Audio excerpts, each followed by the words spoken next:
Yeah, we are laying up good stuff. Yeah. Hey guys, this is Backdraft, and welcome to another episode on Create Above and Beyond. If you love to create Minecraft automation and redstone engineering, then this is definitely the series and the channel for you, so be sure to hit that like button, subscribe, and turn on notifications so you never miss when another video comes out.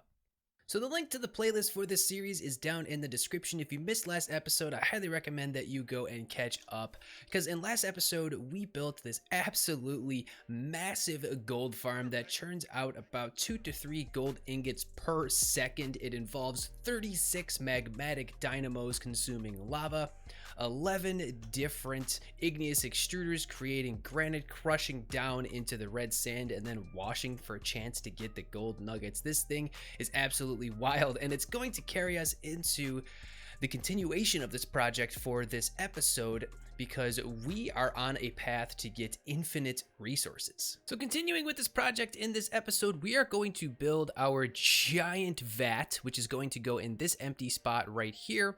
And what we're going to do is we're going to fill up that vat with liquid gold, and once we get 10,000 liquid gold source blocks, we effectively have a bottomless supply of gold. That's going to be the first thing that we do in this episode.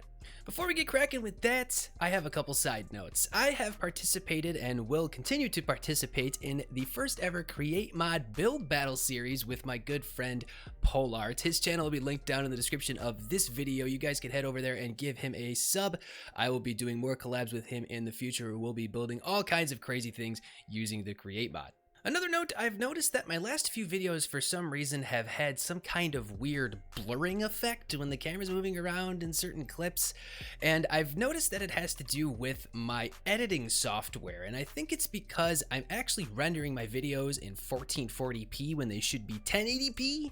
Hopefully that's the issue. I've also noticed that there might be some problems with the bit rate being variable between OBS and the editor, and it's kind of mixing things up, but have no fear. Hopefully this video should be fixed. If you guys notice any kind of weird blurring in the future, please leave it down in the comments so I am aware. And the final quick side note, for those of you that watch me build the power plant, I have actually expanded it out now. So I now have 11 magmatic dynamos over here being fed lava from our lava farms over in the nether, and this has effectively more than doubled my RF per tick. So after building the converter that converts lapis over into silicon reagent and a few other things, all of my contraptions in the base have exceeded the total RF a tick that my Sterling dynamos over here could produce. So I just added in these magmatic dynamos because I can't really add in any more Sterling dynamos because the kelp block consumption has kind of reached its peak. So I've added these in, and all of our contraptions seem to be keeping up now. Fingers crossed that it stays that way.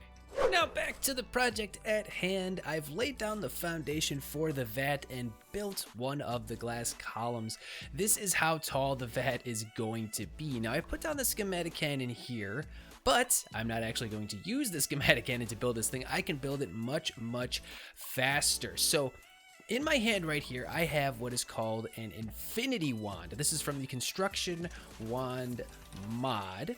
So as you can see in this mod, you have the stone wand, the iron wand, the diamond wand, and the infinity wand. So the stone is built with stone, iron with iron, a diamond with a diamond, and then the infinity wand is actually built with a nether star. So this is an indestructible builder's wand that can place up to 1024 blocks with one click.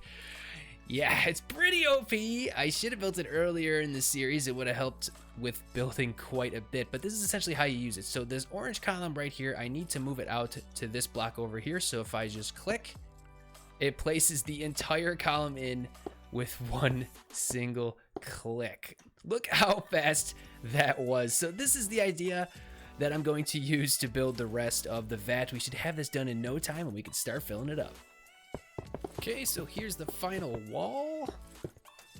And once we get this done, that is the entire vat complete in about 5 minutes. So there she is. Now the idea is to fill her up with molten gold. That's probably going to take quite a while. And a while, according to my calculations, is approximately 7.9 hours. But if we AFK'd for a little while, that's actually not that bad. We can just let it go overnight, and bam, we'll wake up and have infinite gold. The final couple steps to get this project completed for infinite gold are now done. We have a hose pulley set up there, and we are now melting the gold down using a magma crucible and feeding it into an ender tank, which is then shooting it all the way up there to the other ender tank and dumping it out into our vat. And as you can see, we already have several source blocks of molten gold. Now, the very first thing you've probably noticed is that the gold is like purpley blue. I have no idea why. This is like the third weird visual glitch that I've encountered in my world. I have no idea. But rest assured, it is molten gold. I just picked up one of the source blocks with a bucket, and we have a molten gold bucket. So, like I mentioned, this is probably going to take somewhere around 8 hours to fill up completely. We almost have the first layer completely done. You can kind of hear the hose pulley if we come down here. You can hear the source blocks being plopped down into place. Yep, there's another one right there. So it is slowly filling up. I think it's like 42 different levels it has to go through. Very, very, very long that it's gonna take. So we're gonna walk away now and let this thing do its magic. We're going to move on to the next step in our infinite resources quest towards getting infinite diamonds, and that is I now want to set up a niter farm. So if we take a look at our diamond reagent, we mix together gold and nitric reagent to get diamond. So we got gold going. Now for the niter reagent, we need niter dust, which comes from niter. Now, the quickest way to get that in bulk would be to buy it, but I don't think I want to do that. I want to farm it the traditional way. Plus, I don't think I can make something fast enough to keep up.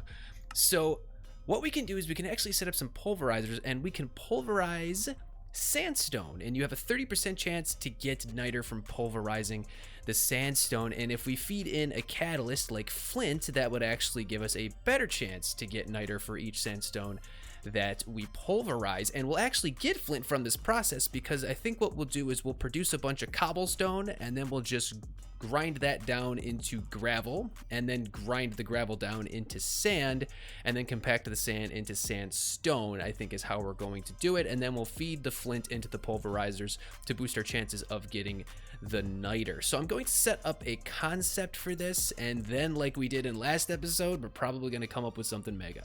Okay, so here is a very basic niter farm. What we have set up over here is just an igneous extruder, which is producing cobblestone. The cobblestone is then being fed through 2 crushing wheels to get gravel through the first one, and then sand through the second one. Of course, crushing down the gravel also yields clay and flint, which we're leading over here. The sand is then being filtered into this basin here. It is then being compressed down into the sandstone, and the sandstone is then being crushed by the pulverizer for a chance to get niter, and the niter is being fed into the drawer down here.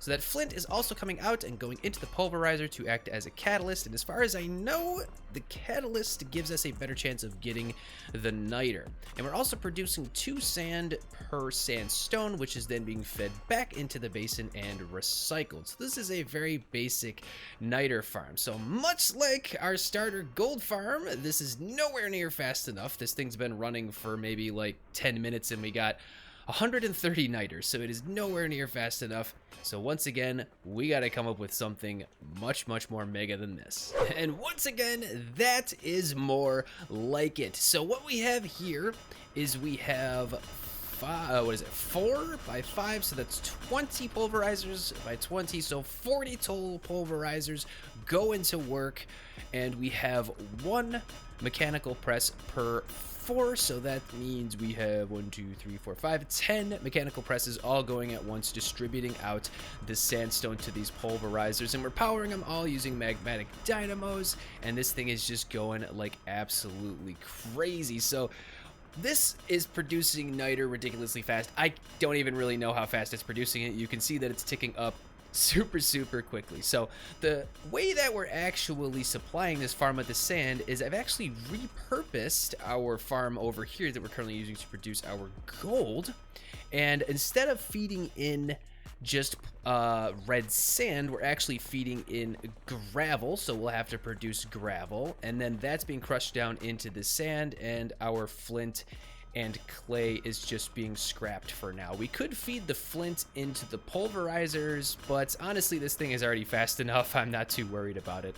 All the pulverizers, for the record, are completely upgraded with the linkage amplifiers and the resonant components, and the magmatic dynamos each have a component and an auxiliary reaction chamber, and they're being fed in with the lava.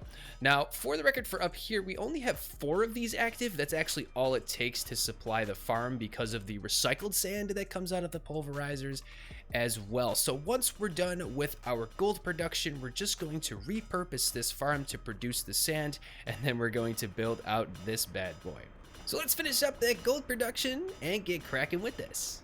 So here we are after about 8.5 hours of AFK. As predicted, our gold vat is now completely filled up. Yes! So if we go all the way to the top, we take a look at the hose pulley now. It now says a bottomless supply. So I now have it pumping into this ender tank, which is yellow, white, white. And whenever we need gold, which I'm sure we're going to set up some kind of infinite gold farm using a bunch of melters. I don't know exactly how we're going to do it yet, but we'll just feed it into casting tables and get a bunch of gold ingots. So that will be extremely handy on our quest to then work towards diamonds. So over here, we have shut our farm off, and the next step is to repurpose this to then produce sand for the niter farm. Now for the niter farm, I think I'm just going to plop it up here on the second floor. I think that we could fit it up here pretty nicely. It's not going to be permanent. As soon as we get our diamond vet going, probably just going to get rid of it. Here was the one that I showcased from the creative world. I just built it up here just to kind of see what we could do. I never actually enabled it, but just to kind of compare size. So like I said, the next thing we're going to do, at least for this episode, is we're going to repurpose this and then get that niter farm going. Not sure if we're going to get our gold production going just yet, but once we have everything set up, I think the goal is to just feed the niter and the gold into a mixer to, well, first create the reagent and then feed the reagents into a mixer to get that diamond reagent and start filling up that number 2. So anyway, we got a little bit more work to do. Let's get cracking. So I'm currently dismantling all of the igneous extruders that were producing the granites, because we now need all of these to produce cobblestone instead. So on top of that, we're going to have to add I can't talk, an extra set of crushing wheels to our farm to make sure that we first crush the cobblestone down into gravel and then the gravel down into sand. So the fact that we don't need bedrock to produce cobblestone means that we can actually move these to the overworld and put them in a nice organized arrangement instead of all of the mess that we have them down here. So I've arranged all of the igneous extruders in front of the machine, and they are ready to go to produce the cobblestone. I've also edited the machine so that the ender chests feed the cobblestone into an initial set of crushing wheels before they go into the other set of crushing wheels. So we can get the gravel first and then to crush the gravel down into sand. Now, like I said before, we only have 4 of these active. I don't know if we're going to need the top 2 yet, because I did a little bit of testing and it doesn't look like it produces sand as fast as it did in the creative world. Of course, I just used creative chests in the creative world. So let's do a bit of troubleshooting, but all we got to do to turn this on is just add some chutes to this to drop the cobblestone into the ender chests and then feed it into the machine. But before we do that and turn it on, I actually want to get the actual niter farm up and running. And if I didn't mention it before, I can't remember, we're going to plop it down right up here.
So here is the niter farm in action in survival, and it has only been running for about 2 minutes, and we already have 90 niter. This thing is working like crazy. So if you pop on outside, you'll see that I have turned on the farm out here, and we are producing the sand, and it looks like it's producing niter quite quickly.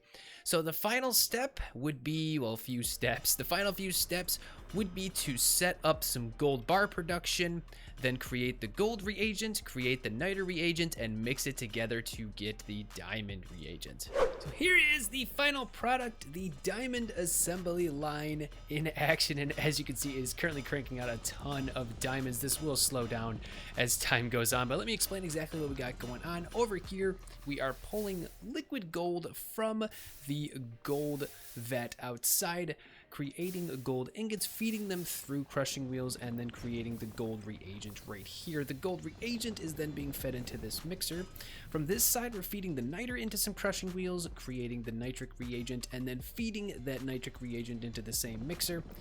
And then the gold reagent and the nitric reagent are mixed together with a gemstone catalyst to create the diamond reagent, which is then put into this reagent extractor.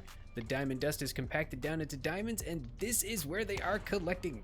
We have 177 diamonds right now. This is pretty fast. There's a couple bottlenecks that I have to sort out. I have to actually produce the liquid glass, whatever it's called. I forgot, molten glass. We have to produce that a little bit faster.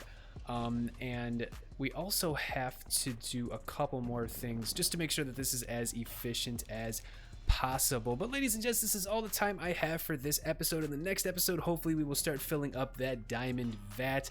I know that this episode is much later than normal. I think it's been about a month since we released the last episode. Sorry about the little hiatus. Things have just been crazy IRL for me.